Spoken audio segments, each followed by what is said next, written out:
Madirom dwe achiel toki e mag skunde ne nyithindo manitiere grade mar 10 donjo skunde.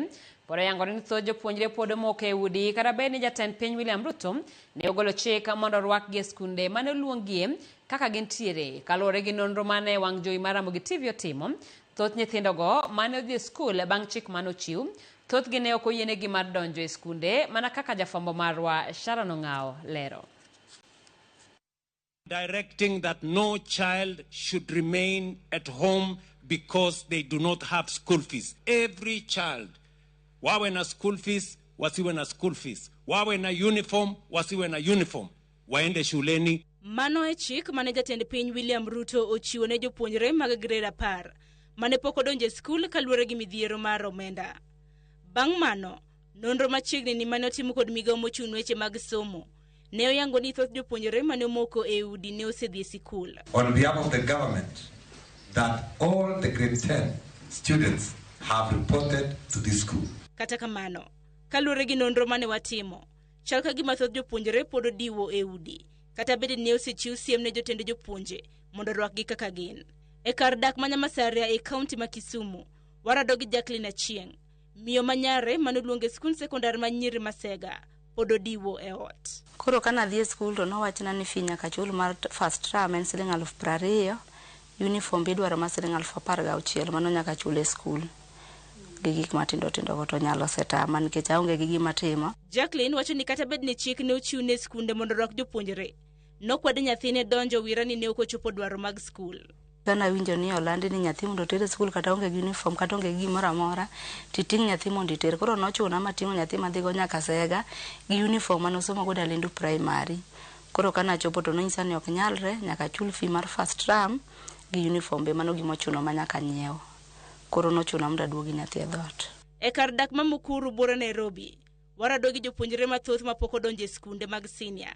Kagiango ni negidhi e skul to riembgi kata bang' chik ne ogol. Wakati president alisema watoto wapelekwe shule venye tu wako, si tukaenda, but tulikuwa na tuseme tu nilikuwa nimepeleka vitu but haikuwezekana. Alisema until nini fees na pia nini uniform, hawezi kuingia huko bila uniform.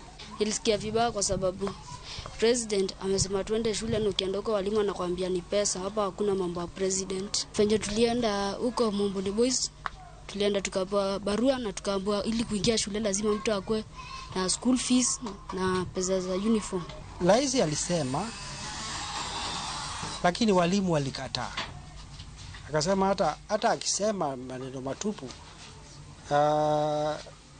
kwa shule watoto wanahitajika kukula, wanahitajika uniform. Uwezi peleka mtoto pale bila uniform. Thoth gi ywago reyo kaluwore gi onge mar school fee. Kama moko to timo tije lwedo mondo ginwang'i yuto mar konyogo anyuondegi. Tumehangaika sana. Hadi nilikuwa nimeshaluzo juu shule nimeenda ikashindikana, nyumbani imeshindikana. So hadi nilikuwa nimeanza kutafuta kazi huku nje, kubebeana maji, kuokota chupa, kwenda kuuza. Mama hufanya kazi ya kuuza mandizi. Mimi pia huenda kumsaidia ili tupate cha kukula na kulipa rent. Moko kuomgi bendelero nwa kaka ne oriembgi e skul bang' remdhi gi mwandu madwarore. Mama alikuwa ashajipanga na box, mattress, blanketi na na hizo zingine zilikuwa zinahitajika. E kar dak mama Kadara Bura Nairobi bende warado gi japuonjre moro mamin gi yango kaka ne osenyiewo uniform to orem rwak wuode e skul. So hatukuwa na option, tulibidi nimerudi na mtoi na nilikuwa nimesha buy uniform 18,000 na shopping pia nilikuwa nimefanya. Kufika huko headmaster akachukua barua akatuambiaje amekubali kuniadmit, lakini siwezi kaa huko na sijalipa kitu yote juu ndakula nini. Magi duto timore kata bed ni migawo mar somo ne yango ni 98% mag jopuonjre ne osedonjo e grade mar 10. Wach mane jatend migawo mar somo ne oyango e kinde romo mar jod bura e gwenge mag Naivasha e kaunti ma Nakuru. Sharon Ong'ao, Ramogi TV. Erokamano ahinya Sharon Ong'ao, en wach malita ahinya ni jopuonjre